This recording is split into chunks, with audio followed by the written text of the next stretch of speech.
Baik, kembali dalam cerita itu adalah sedikit infografik yang kami bawakan berkaitan dengan intipati ataupun tumpuan highlight sorotan berkaitan dengan program pemulih.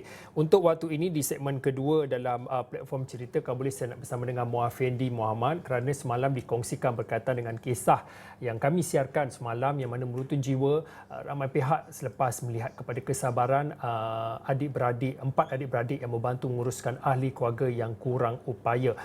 Kalau diikutkan dalam laporan semalam, 4 daripada 8 beradik mengalami kecacatan fizikal sejak dilahirkan dan kesedihan 4 beradik bertambah apabila tempat bergantung dan juga bermanja hilang selepas ibu mereka meninggal dunia setahun lalu dan yang lebih menyedihkan, tugas untuk menjaga 4 beradik istimewa diuruskan oleh 3 adik-beradik yang lain. Kalau boleh saya nak bersama dengan Muafendi pada waktu ini. Muafendi, mungkin ada yang terlepas untuk mengikut rapat berkaitan dengan kisah yang tular 4 beradik OKU di Pasir Mas Kelantan ini. Mungkin boleh dikongsikan sedikit latar belakang ceritanya.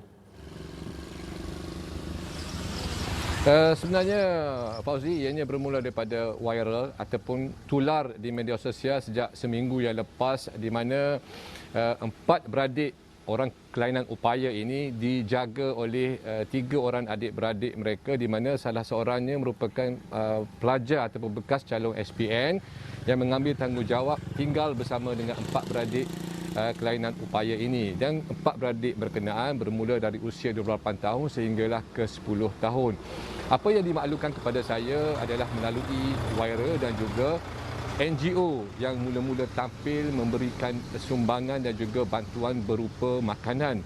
Apabila saya melihat kisahnya dan NGO berkenaan telah menghubungi saya memaklumkan bahawa keadaan adik-beradik tersebut agak begitu daif, dan keluarga mereka juga, adik-beradik yang lain yang menjaga keluarga OKU ini juga terkesan dan tidak dapat menjalankan perniagaan berikutan perintah kawalan pergerakan. Baru saja memasuki fasa kedua, perniagaan kakaknya menjual lauk pauk dan juga salah seorangnya menjual roti canai baru dibuka dalam tempoh beberapa hari. Tidak memungkinkan untuk mendapatkan orang kata modal ataupun pulangan wang. Jadi bertitik tolak di situlah saya dimaklumkan oleh NGO berkenaan supaya melihat ataupun menziarahi keluarga berkenaan. Dan apabila saya sampai di kampung Taman Perumahan JPN di Lati Pasir Mas ini, memang benar saya melihat kedaifan, dan saya juga sempat pergi ke dapur mereka melihat hanya ada beras namun tidak ada lauk pauk yang bersesuaian untuk dimakan oleh keluarga ini. Namun saya dimaklumkan kakaknya sentiasa menghantar bekalan makanan dan juga menghantar makanan yang siap dimasak untuk mereka adik-beradik ini makan.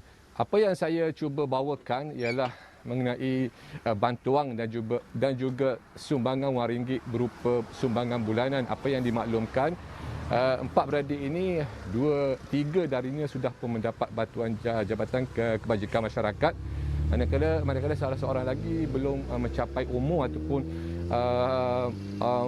usia untuk mendapat bantuan JKM. Jadi apabila kita utarakan masalah tersebut, kita ketengahkan masalah mereka walaupun mereka tinggal di rumah peninggalan ibu mereka, namun mungkin dari sudut perhatian dan juga kesan psikologi perlu diberikan perhatian oleh masyarakat sekeliling. Dan alhamdulillah saya dimaklumkan jiran juga mengambil berat keluarga berkenaan. Selain itu, saya berkunjung kembali ke rumahnya bersama dengan Imam Mukim Pasir Mas dan juga wakil daripada Majlis Agama Islam dan Adat Istiadat Melayu Kelantan. Jadi pegawai yang bersama saya pada ketika itu telah melihat apa keperluan yang boleh dibantu, dan kita dengarkan apa yang diperkatakan oleh saudara Firdaus itu.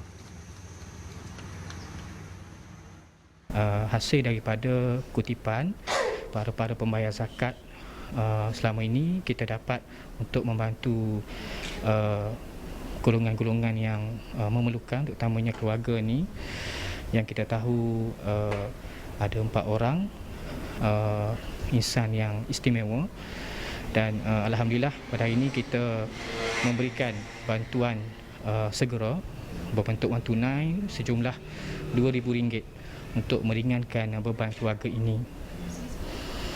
Itu tadi apa yang dikatakan oleh Encik Muhammad Firdaus Mak Rahim, Pegawai Komunikasi Korporat MAEK, yang mana antara lain memaklumkan pemberian bantuan segera berjumlah RM2,000 diberikan kepada keluarga ini. Dan kalau boleh untuk waktu ini, Muhammad Fendi, kalau boleh dikongsikan, bila kita cakap tentang membantu orang susah ni, sebenar realitinya memang ramai yang begitu ramai yang susah dalam tempoh yang cukup mencabar ini. Tapi dalam masa yang sama, ramai ataupun banyak juga pihak yang sudi untuk menghulurkan bantuan. Mungkin dalam waktu ini kita melihat kepada keluarga empat beradik OKU ini, mungkin ada dalam kalangan masyarakat ataupun khususnya yang berada di kawasan yang berhampiran ingin menghulurkan bantuan. Mungkin ada cara yang boleh mereka lakukan untuk menghulurkan bantuan, Muhammad Fendi?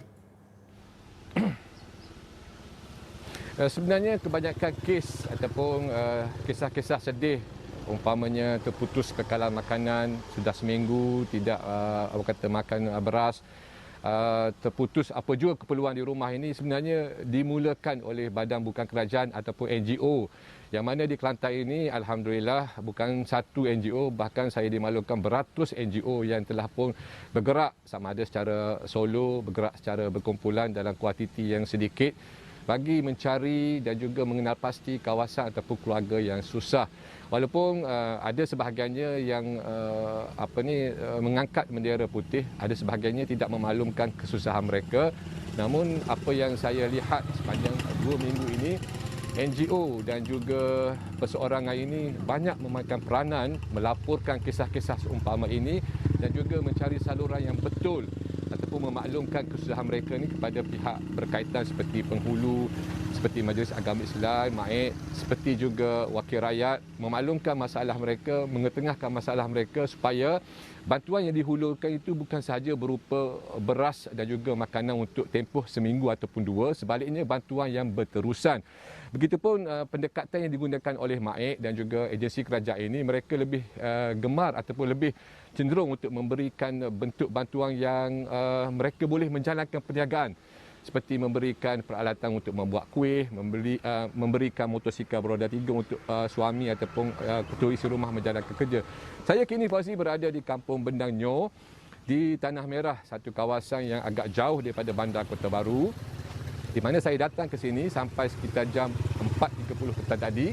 Liputan internetnya agak sukar di kawasan ini, sehingga kan di rumah keluarga Nur Hidayah ini langsung tiada liputan internet. Saya terpaksa cari kawasan yang agak ada liputan internet bagi bersiaran langsung ini.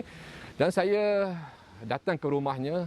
Alangkah terkejutnya saya apabila mendapati Nur Hidayah sudah menjadi seorang ibu tunggal apabila suaminya meninggal dunia 3 minggu yang lepas. Sebelum ini Nur Hidayah meniaga kuih-muih dan meletakkan kuihnya di kedai-kedai makan sekitar kawasan Bendang Nyo ini. Namun bila suaminya meninggal dunia, Nur Hidayah tidak dapat memandu kereta, tidak pandai untuk membawa kereta. Anaknya berusia 15 tahun dan 16 tahun menjadi tonggak keluarga mencari rezeki pada ketika ini. Bayangkan seusia 15 tahun, pelajar tahfiz, terpaksa keluar untuk bekerja secara sambilan. Anaknya yang nombor 2 daripada 10 adik-beradik ini kerja rumah batu, Fauzi, untuk mencari RM50 upah sehari bagi membeli barangan keperluan. Ini kuasa media, ini kuasa viral. Kisah ini diviralkan beberapa hari yang lepas sehingga mendorong kami, Astro Awani, datang dan mendekati keluarga ini. Memang benar, keluarga ini begitu terkesan sehingga dua keluarganya telah pun meninggal dunia. Mereka hilang punca dan mereka tidak ada arah untuk dituju. Apa yang saya dapati, beliau tidak mahu untuk berkongsi masalah ataupun kesusahannya, namun mungkin disebabkan oleh keprihatinan masyarakat setempat, keprihatinan jiran, ada yang viralkan kisahnya, ada yang masukkan dalam media sosial supaya kisah kesedihan keluarga ini diketahui umum, sehingga akan mendorong penghulu, imam mukim dan juga wakil rakyat ataupun ahli parlimen Tanah Merah ini datang hari ini bagi bertanyakan khabar dan juga bertanyakan apakah barangan keperluan. Dan saya juga dimaklumkan pihak Jabatan Kebajikan Masyarakat sudah pun datang ke rumah keluarga ini bagi melihat dan juga melaksanakan proses dokumentasi mungkin untuk menyalurkan bantuan berupa sumbangan RM1 setiap bulan. Dan inilah merupakan salah satu babak kisah, bukan saja kisah di Bandar Kota Baru, sebaliknya di luar Bandar Kota Baru juga, yang begitu terkesan keluarganya kerana tidak dapat menjalankan perniagaan menjual kuih, tambah pula dengan kematian kedua isteri rumahnya menyebabkan mereka hilang punca. Bayangkan juga Fauzi, sepanjang saya berada di sini, talian internetnya tak ada di kawasan rumahnya. Kesembilan anaknya yang bersekolah juga tidak mengikuti PDPR sebenarnya, Fauzi. Kalau boleh pada waktu ini saya nak tunjukkan sedikitlah ini yang dikatakan kisah yang tular, screenshot ataupun tangkap layar yang menjadi perhatian khususnya di media sosial di Facebook. Kami petik daripada apa yang dikongsikan oleh Cik Ros Mahadi, yang ceritanya yang dikongsikan oleh Muhaffedi tadi, kisah keluarga yang terkesan yang meniaga makanan ataupun kuih. Suaminya meninggal 3 minggu lepas dan anaknya ada 9 sekolah.